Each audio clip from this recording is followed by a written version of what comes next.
by Olivia Lawler. How are you guys doing? Hey, Talia. Hi, Marin. How are you? Good. Very excited to talk to you today. Great. We're excited to be here. Thanks for having us. Yeah, You, absolutely. Yeah, go ahead. we're working out our kinks here too. Sorry. We're on you'd the think Zoom by thing now getting it going. you'd think we'd have it all under control by now. But coach, I'm curious, you bring back so many players, right? 4 returning starters, 71% of your scoring. What are you focused on now, right? In this preseason, we're heading into the first game. What are you focused on now that's going to set yourselves up this year? We're focused on doing the little things every single day, really focusing on like every single detail of our offense, of our defense. We lost our leading scorer in Victoria Page. And so right now we are just trying to score by committee, right? Like there's not going to be one leading scorer per se, as much as it's going to be more balanced basketball. And I think that's really good because we have so many players that are so dynamic and diverse this year, and anyone can step up on any given day. Olivia, what's the biggest thing you've been working on this offseason that you're excited to show off in a few days here on the court? I think for me, coming back from injury, last year was a big development year in terms of off the court, intangible skills like my leadership and talking on the sideline, helping everyone out with plays, but getting back on the court, shooting, ripping to the basket, being strong in the post, all big things that we're working on in practice. It can often be a great learning curve for somebody who's been on the bench, right? Like you mentioned, you're unhappy that you're hurt, you're rehabbing, you're doing that. But was there anything in particular that you feel like you elevated by watching from the sideline? Definitely. I think being able to take a step back and see things in a bigger picture, when you're on the court, you're very close up and it's very hard to see the bigger picture of the team and what everyone does the best. So being able to be on the sideline and see all that has really helped me grow my basketball IQ as a whole, and just look forward into what we can do best as a team this year. Linda, like you said, you guys bring back a lot this year. You have a lot of depth. Someone in particular that I want to talk about and ask you about is Kate McDonald, who I heard had a really good offseason. What have you liked about her improvements, and what can we expect to see from her this year? Yeah, I mean, she works really hard. She's a blue-collar player. She crashes the board every single time. And, she came back in phenomenal shape. And as you heard Carrie say earlier, we're not allowed access in the summer, but she was here for sophomore summer, and our strength and conditioning coach, Coach Baker, did a tremendous job with her this summer, and she came back, bigger, faster, stronger. She looks like she got taller. She's definitely quicker, and she's shooting the ball really well right now, and she has deeper range. And I think in that small forward position, that can really help us with our offense. It gives us some versatility about she can come down and hit a trail three. She can pick and pop. So we're really excited about what she's going to do for us this season. Let's stay on the court there for a minute. Last season, you spent a lot of time and energy. You really focused on the defensive end and really cleaned that up. Top 5 in fouls, fewest fouls per game nationally. Like, that's fantastic. What's the next step there? Is it another thing on defense? Is it on the offensive end? Where's the next growth step for Dartmouth women's basketball? Well, you always want to work on the defense, and the areas that we struggled with last year defensively is when we had live ball turnovers. So I think the next step right now is taking care of the basketball and not committing as many live ball turnovers, because those are the areas that teams were able to score against us in transition. So if we focus on that, now that transition defense helps us, and they're not getting easy baskets. So I think that's an area. And then obviously if we're not turning the ball over, we're having more possessions on offense, and we're able to have opportunity to score more. So I've always been an old school coach, back to the basket, run some high-low stuff. And I think we still have our inside presence, but we also have guards now that can make shots, and I think that you'll see some change ups on our offensive end as well. Linda, did I hear that you made the trip to Lithuania this summer to watch one of your players play? How was that? I did, Talia. Actually, Zeynep, our point guard from Istanbul, Turkey, she was representing the Turkey national 3-on-3 team. So I was out there for the FIBA event and was able to watch her play in her 3-on-3 action, do some recruiting, and also spend a little time with her, which was nice because her parents, we weren't there at the same time I was there. So we do have that international presence. And, as a coach, I'm very blessed and fortunate that we have really good resources here at Dartmouth that allow me to get on a plane and to fly over there and to watch our player compete. So that was a great experience for her and for myself as well. Sticking with the summer, Olivia, it's been well documented that the Ivy League does not have summer access. And for some people, they might argue that's a fantastic thing. That space between coaches and players and allow players to do some things on their own and take advantage of academic opportunities. Can you give us a little insight into what you and maybe some of your teammates did on or off the court over the summer? Definitely. So here at Dartmouth, with our academic schedule, sophomores are allowed to stay on campus to take classes. And while we can't interact with the coaches, we do have access to our strength and conditioning facilities. So our sophomores were able to stay on campus and do that and really get better off the court with speed, agility, strength. And then some of the upperclassmen, the 3 seniors, we had internships this summer to move forward academically and professionally off the court, but obviously still in the gym every day, still playing pickup, using our resources outside of Dartmouth to get better as well. Yeah, what's it been like for you taking on a bigger leadership role this season? What's it been like? It's really exciting. Last year, obviously, like I said, being sidelined, that was definitely mentally challenging as a player. Not being able to play always sucks. So being able to step into a leadership role on this team and be more vocal every day and just kind of pick people up at practice, help people when they don't know where to go, help the first years. It's been really exciting. And our main goal at practice is just to keep getting better every day and keep building, and being able to lead our team and doing that has been really exciting for me. And I heard that you guys are very player-led. Like, you guys will call meetings during practices with each other. It's a very mature group. Linda, what have you seen kind of in that regard?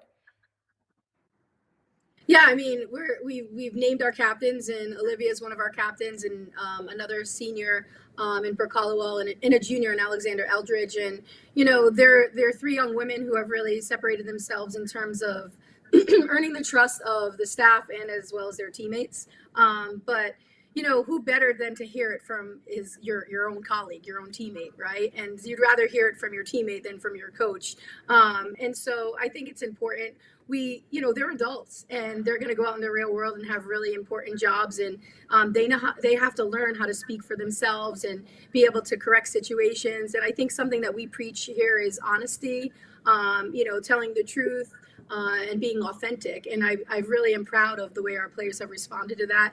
But they're also getting along off the court. We had an unbelievable opportunity to go down with our rowing team, and our rowing coach was able to put us out on the river, and the players were able to do some team bonding on the river. And, it's hard if you don't communicate and you don't cooperate and you're not adapting to the differences of your teammate. That boat's not going to go very far in the river. And so they learned that. And then last weekend we went out to the equestrian farm, and our equestrian coach was tremendous, and allowed us to pet and feed the horses, but also to get on the horses. And it kind of shows them respect for their other teammates on campus that are on other programs, right? Like, we're one big team here at Dartmouth. And so it was kind of a great opportunity for them to bond off the court, but also, to earn some, respect towards other teams and players on this campus as well. So I think it's showing on the court as well. Our players do get along, but they're direct and they're honest. And I think that's a reflection of how the staff is with them.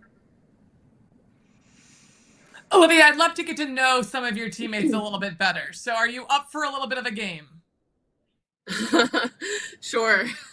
All right. Let's go inside the locker room. Don't overthink this. Don't overthink it. Who's the best backup dancer?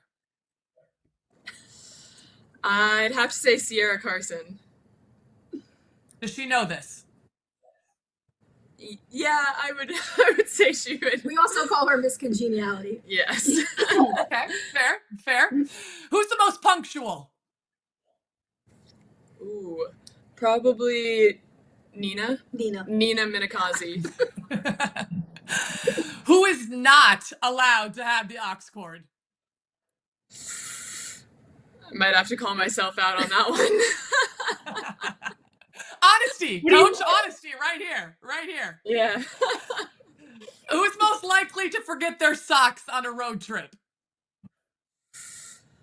Last year I would have had to say Victoria Page, but this year probably Claire Meyer. Maybe, yeah. So pack an extra one in your bag, right? An extra pair? Definitely. Now, Definitely. looking at the coaches, looking at your coaches, who's the most serious? Ooh. That's easy. Yeah. Coach Sim, probably. Oh, I was gonna say Coach AD. Oh, Coach AD, yeah. Yeah. All right, and then the last one. On Maybe your listen to coaching staff, if you've got an off-court problem, flat tire, something's going haywire at the apartment, who are you calling to fix something for you? Probably Coach Sim or Coach Shelby. I know one of them would anyone would answer the phone if I needed help. So anyone on staff, really. Can you Great change culture, a great flat chemistry. tire? Can you change a flat tire? No, probably not. I would have to. I would need some help with that one. Talia, she's from Jersey. She can't even pump gas. You know what? Fair enough. I'm in a similar boat there. I understand. I'm with you. You mentioned Claire Meyer as someone who might forget her socks. She's someone who I wanted to talk a little bit about before we finish up. What's impressed you about her this year? What are kind of your expectations for her on the court?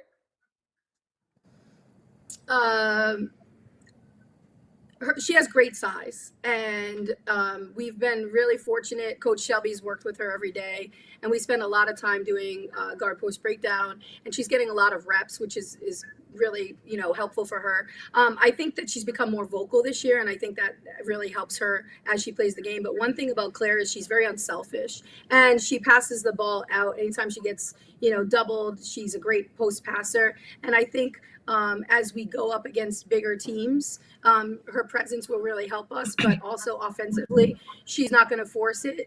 She has her one or two go-to moves offensively, but then she's also going to have the ability to pass it out and kick it out now that we have some really good shooters outside around her. So I think that's going to be helpful too. But I think she's going to have a really good senior year. Sticking on a little on the serious note here, I know experience meets growth is a phrase that you guys use. Can you explain how that is embraced every single day? Yeah, I mean, listening to Emily, and you were talking about how she realistically has 16 freshmen, right? It's hard to win when you're young. It's hard to win with first years, and that's what makes Princeton so dangerous, right? They have probably the best player in the league coming back, and they have pretty much everybody coming back except for one or two, as does Brown. And so they have that experience. When something goes wrong, they know who to lean on, and that's something that we're learning every single day, right? Who's going to be our go-to person? Who wants to take the last shot? Who's capable of taking the last shot? Who wants to get the stop defensively? Who wants to, mark the other team's best player? And when you have first years, it's challenging because they haven't been in the pace of this game. We've had 2 scrimmages right now, and the pace of play is a lot faster than at the high school level. So right now we're kind of working that out right now with our lineup. If you were to say, hey, Coach Sim, who's your starting 5 right now, starting on November 7th? I wouldn't be able to give you that answer because they're still competing and fighting for that position every single day in practice, which is good. It's keeping us competitive. We probably have the most competitive director of athletics in the country in Mike Harity. And so that spells down onto us. All of us want to win. We want to achieve success. We want to compete every single day. And so I think that as a team and as a unit, that's something that we're focusing on and working on every single day. Well, I know you have a really impactful group of freshmen coming in who will be, fighting for those minutes this year, and they're going to be really good for you guys. What have you liked about this group as a whole, this freshman group coming in? They have no fear. Like, Deb Hill is coming in, and she's like our most vocal player as a first year. She's coming out of Blair Academy and from New Jersey, and she's literally like a 6'2" first year forward. And usually your forwards aren't the ones talking out there. And then Emma's out there taking any shot she can, and Jacqueline's out there pressing full court with tenacious defense that she used to, she's from a team that won 3 state championships in Atlanta. And then you have Mimi, who comes in from China and IMG, and she's a soft-spoken person, and she gets out in the court, and she's going against Claire every day, 6'4". So I think they have no fear. They want to battle, and they're having fun. They get along. They do things together off the court. We had an unbelievable homecoming experience, and they had this light show, and they gave them the camera, and they were taking videos down there, and they just seem to be really bonding, and I think that's really important. I think culture is a word that's overused a lot, but I think it's really important right now for our players to build that off the court competitiveness, but also cohesiveness, and I think that will only help us on the court. Absolutely. Well, we're very excited to see what you do on the floor this year, and we're counting down the days until we can watch you, and we really appreciate you coming on to talk to us today. Thanks, Merritt. Thanks, Talia. Have a great day. Thank you so much. Thanks a lot.